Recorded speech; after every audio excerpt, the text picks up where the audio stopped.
अस्सलाम वालेकुम नादरीन, आप यूट्यूब चैनल देख रहे हैं। मैं इमरान खान हूँ। नादरीन, सेनेट इलेक्शन बिल्कुल आ गया और इस हवाले से जो लास्ट नाइट डेवलपमेंट हुई है वो ये है कि कुछ और उम्मीदवार जो एक खातून उम्मीदवार थी और इरफान सलीम साहब, जिनके लिए सब कह रहे थे कि सबसे ज़्यादा अगर कोई हकदार है तो वो ये शख्स है जो इमरान खान का एक नजरियाती कारकुन है। इसको ज़रूर इलेक्शन लड़वाना चाहिए सेनेट का, इसने बहुत कुर्बानियाँ दी हैं। दूसरा, इमरान खान ने इसे खुद भी मादी में कहा था कि तुम क्यों इलेक्शन क्यों नहीं लड़ते हो, तो इसने बार बार ये कहा था कि मेरे पास पैसा नहीं है। तो एक ऐसा कारकुन जिसके पास पैसा नहीं है, जो बहुत ग्राउंड पे काम करने वाला आदमी है, इमरान खान का नजरियाती साथी है, वो एक सरमायादार के मुकाबले में उसको हटा दिया गया। तो ये बड़ी तकलीफ दे बात थी। पार्टी के कारकुन भी बहुत नाराज थे, लेकिन फिर इन्होंने काफ़ी मुशावरत की है, पार्टी का बार बार दबाव आया, अपना इन्होंने भरपूर किस्म का एहतजाज रिकॉर्ड किया। इन्होंने हलफ वगैरह भी लिए हुए थे कि हम नहीं बैठेंगे, लेकिन बिलाखिर बैठ गए हैं। अब तक की इतलात के मुताबिक सिर्फ एक उम्मीदवार जो इनमें से था वो अभी बाकी है, खुर्रम ज़ीशान। और उनकी मैं एक वीडियो देख रहा था, उन्होंने कहा जी मेरे हाथ पे सूरज और चांद भी अगर आप रख देंगे। और ये जो बात है, ये नबी अकरम सल्लल्लाहु अलैहि वसल्लम ने बड़े अज़म के साथ एक वक्त में जब हज़रत अबू तालिब के पास आए थे कुफार इकट्ठे होकर, तो आपने फरमाया था उस वक्त कि अगर ये मेरे हाथ पे सूरज और चांद भी रख देंगे तो भी मैं अपनी दावत से पीछे नहीं हटूंगा। तो इस पे शायद इसी निस्बत से या ऐसे ही कुछ सोचते हुए खुर्रम ज़ीशान साहब ने ये बात की थी। मैं उनकी वो वीडियो देख रहा था, लेकिन ये ज़्यादातर लोग बैठ गए हैं। सिर्फ एक इमरान खान है जो नहीं बैठता, जो जेल के अंदर है, और वो किसी किस्म का कंप्रोमाइज़ नहीं करता अपने मौके के ऊपर। नॉर्मली लोगों के लिए मुश्किल हो जाता है, देखें पार्टी के अंदर रह के ही आपने बात करनी होती है पॉलिटिकल लोगों ने। तो वो अब लीडरशिप ने इन्हें समझाया, उन्होंने कहा जी ठीक है, आपका एहतजाज रिकॉर्ड हो गया है, हम ये मानते हैं कि आपकी बात दुरुस्त है, हम इसको तस्लीम भी कर लेते हैं, लेकिन इसको बर्दाश्त कीजिए इसलिए कि बड़ी मजबूरियां ऐसी हैं जो आपको नहीं बताई जा सकती।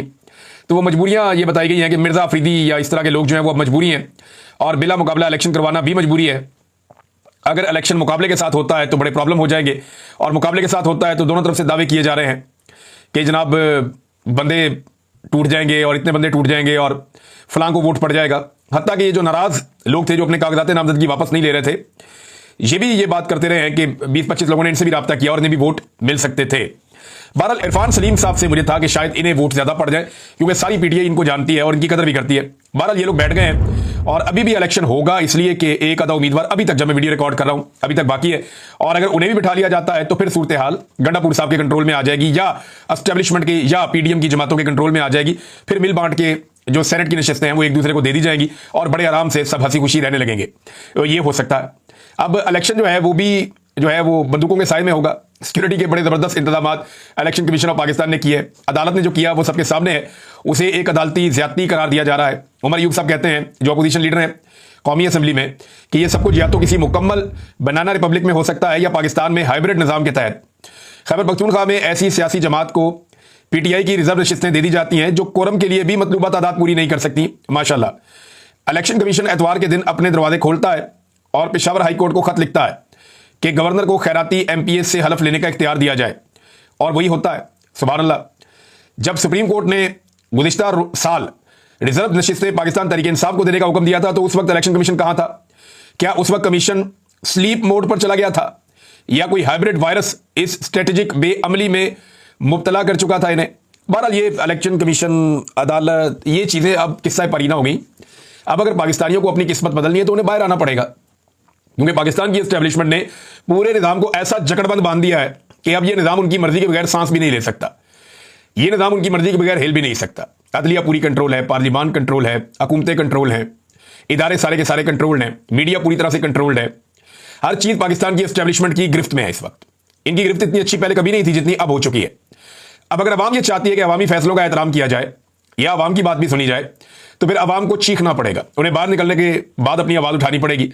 अब ये अवाम आज कर ले, 10 साल बाद कर ले, 20 साल बाद कर ले, 50 साल बाद कर ले, जब भी अवाम निकलेगी तब ये मामला हल हो जाएगा। मामला सिर्फ 4-6 दिन का। लोगों ने सिर्फ टाइम निकाल के ये फैसला करना है कि जरा सारे काम एक दफा सीधे कर लें, तो लोगों ने सारे काम सीधे कर लेने। ये एस्टेब्लिशमेंट लोगों के सामने 5 मिनट भी नहीं टिक पाएगी। लोगों से तनख्वाह लेते हैं, लोगों से लड़ कैसे सकते हैं? ये तो लोग एक्चुअली इनको बर्दाश्त कर रहे हैं या इनको टाइम पे टाइम देते जा रहे हैं। एक डील इनको मिली हुई है जिसका ये फायदा उठा रहे हैं, अदरवाइज पल्ले तो कख नहीं है। अब नाज़रीन, एक और अदालती नाइंसाफी का जो मामला है वो मैंने आपके सामने रखा। इसमें एक ही अदालत में 2 कवानीन है।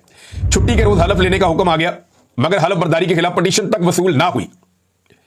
यानी पीडीएम का फायदा करना है, एस्टेब्लिशमेंट का हुक्म बजा लाना है, तो छुट्टी वाले दिन हुक्म आ जाएगा, लेकिन उसी दिन जब वो हुक्म दे रहे हैं अगर एक पटिशन चली जाएगी तो वो वसूल नहीं हुई। छुट्टी है जनाब आज। मखसूस नशिस्तों की हलफ बर्दारी के खिलाफ पटिशन मुकम्मल है। आज छुट्टी के बायस हाईकोर्ट ने रिट वसूल नहीं की, कल हाईकोर्ट में दरखास्त दायर करेंगे, ये गंडापुर साहब ने कहा है। नाज़रीन, दूसरी जानिब जो तहरीक है वो आहिस्ता आहिस्ता आगे बढ़ना शुरू हुई है। जो इमरान खान साहब ने कहा कि 5 अगस्त तक आपने बड़ा काम करना है, तो गिलगित बल्तिस्तान में बहुत बड़ी रैली निकली नौजवानों की। लाहौर में रैली बड़ी तगड़ी थी गुज़िश्ता रोज़, और लाहौर में गैर मामूली एक्टिविटी हुई है पाकिस्तान तहरीक इंसाफ की, और इसी वजह से लाहौर में अब छापे मारे जा रहे हैं, कारकुनों को गिरफ्तार किया जा रहा है। कराची में भी कारकुनों को गिरफ्तार किया गया है, लाहौर में भी कारकुनों को गिरफ्तार किया गया है। तो मरियम नवाज और बिलावल, इन दोनों का जमहूरियत के साथ कोई ताल्लुक नहीं है। अगर जमहूरी अंदाज में किसी सियासी जमात के वर्कर्स पुरअमन तौर पर निकलकर अपनी रैली निकालते हैं या एहतजाज करते हैं, तो बिलावल और मरियम नवाज दोनों डंडा चलाते हैं और पुलिस की फोर्स को इस्तेमाल करते हुए रियासती जबर के जरिए से नौजवानों को गिरफ्तार करते हैं। यह चीज सिर्फ रिकॉर्ड का हिस्सा रहना चाहिए, ताकि कल को जब ये चीखें और चिल्लाएं तो इन्हें यह दिखाया जाए कि आपने ये किया था। और कराची के अंदर भी एहतजाजी रैलियां हुई हैं, सिंध में, दीगर जगहों पर, एबटाबाद में, शबकदर में, पेशावर में और बहुत सारी जगहों में, बलूचिस्तान में भी। तो पाकिस्तान तहरीक इंसाफ आहिस्ता आहिस्ता मोमेंटम बनाने की कोशिश कर रही है, उनकी लीडरशिप, और वो ये कह रहे हैं कि ये लीडरशिप जो है वो गेन करेगी एक मोमेंटम तहरीक का। लेकिन देखना है कि कितना गेन करते हैं। अभी तक वो बात नहीं बनी जैसी गुज़िश्ता साल थी। मैं सीरियसली आपको बता रहा हूं कि बिला वजह जो है वो कोई मामला उठाने का फायदा कोई नहीं। जैसे ये तहरीक पिछले साल एक तेजी से आगे की तरफ बढ़ रही थी, या लोगों को लीडरशिप से जो उम्मीद थी पिछले साल, वो इस साल नजर नहीं आ रही। गंडापुर साहब ने इतने वादे किए हैं, इतने वादे किए, इतनी कस्में खाई हैं, और सारे वादे भी तोड़ दिए और कस्में भी तोड़ दी और हलफ की भी खिलाफवर्जी कर दी। लेकिन गंडापुर साहब ने लोगों को मायूस किया। बाकी की आदत ने तो कोई इस तरह के दावे ही नहीं किए थे। बैरिस्टर गौर ने क्या दावा करना है, बाकी लोगों ने क्या दावा करना है, और जो दावे करने वाले हैं वो कुछ कर नहीं पाए। बहरहाल अब दोबारा कोशिश कर रहे हैं। इसमें पंजाब के अंदर बड़ा जोर लगाया जा रहा है। आलिया हमजा साहबा कोशिश करते हैं, फिर रावलपिंडी डिवीजन के अंदर बड़ी कोशिश कर रहे हैं बहुत सारे लोग कि एक तगड़ी तहरीक खड़ी की जाए, और रावलपिंडी डिवीजन जब खड़ा होगा तो फिर पूरा पंजाब खड़ा होगा। ये बहुत इंपॉर्टेंट है, और ये इसकी जो स्ट्रेटेजिक अहमियत है वो सारे लोग जानते हैं कि रावलपिंडी में एहतजाज हो तो क्या होता है। नाज़रीन, एक और चीज जो इंपॉर्टेंट हुई वो ये हुई कि जितने भी नाराज अरकान है पाकिस्तान तहरीक इंसाफ के, वो सारे के सारे मलबा गिराते हैं बैरिस्टर सैफ पर। वो ये कहते हैं कि ये आदमी हमें काबिल कबूल नहीं है, ये एस्टेब्लिशमेंट का आदमी है। वो इस आदमी को कंप्रोमाइज्ड आदमी समझते हैं या नुमाइंदा समझते हैं एस्टेब्लिशमेंट का, और उन्हें लगता है कि हमारे बीच में रखा गया है। मैं आपको कई मरतबा कह चुका हूं कि बैरिस्टर सैफ जो है वो अली अमीन गंडापुर के लिए ऐसे ही है जैसे शहबाज शरीफ के लिए मोहसिन नकवी है। यानी मोहसिन नकवी वो सारे काम कर सकता है जो शहबाज शरीफ नहीं कर सकता। यानी मोहसिन नकवी जाके डोनाल्ड ट्रंप से भी मिलाया, हाथ मिलाकर आ गया, लेकिन शहबाज शरीफ नहीं कर पाया। इसी तरह बैरिस्टर सैफ जो है जब दिल करता है अडियाला चला जाता है, जब दिल करता है किसी को मिल लेता है, मामला कर लेता है। लेकिन बैरिस्टर सैफ जो है उसका जो चीफ है या जो उसका सरबराह है अली अमीन गंडापुर, वो अडियाला जाके इमरान खान साहब से मुलाकात नहीं कर पाता। तो ये बिल्कुल बेवकूफ़ किस्म की सीटें हैं। ये सिर्फ नशिस्तों पर बिठाए गए हैं, निज़ाम चलवाए जा रहे हैं मोहसिन नकवियों से और बैरिस्टर सैफों से, और निज़ाम यही लोग चला रहे हैं, और इन्हीं के खिलाफ तमाम पाकिस्तान तहरीक इंसाफ के नाराज अरकान हैं। नाज़रीन, हमारे बड़े अच्छे जर्नलिस्ट दोस्त हैं अली ज़ई, और ये वीलॉग्स करते हैं, बड़ा खुलकर बोलते हैं, दबंग आदमी है। उनका ये कहना है कि मेरे घर पर पुलिस नफरी लेकर छापे मार रही है। इनके भाई को भी कत्ल किया था कुछ अर्सा पहले, इंतहाई अफसोसनाक और काबिल मजम्मत हरकत हुई थी, और अब उनके घर पर पुलिस की नफरी लगातार छापे मार रही है। मैं ना दहशतगर्द हूं ना कातिल हूं, अलबत्ता मेरे भाई को 2 महीने पहले कत्ल किया गया है। इस वक्त मेरे घर पर पुलिस की भारी नफरी मौजूद है।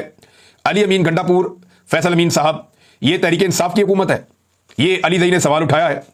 अब इसका जवाब क्या है किसी के पास? सबको आइडिया है कि कितनी का हुकूमत है अली अमीन गंडापुर की खैबर पख्तूनख्वा में, और कितनी बात उनकी सुनी जाती है, ये तो सब जानते हैं। एस्टेब्लिशमेंट जो कहती है वो इस तरीके से मामले को आगे लेकर चले जाते हैं, और उसके अलावा वो कुछ कर नहीं सकते। अदील हबीब साहब हैं, जर्नलिस्ट हैं, siyaasat.pk को रन करते हैं।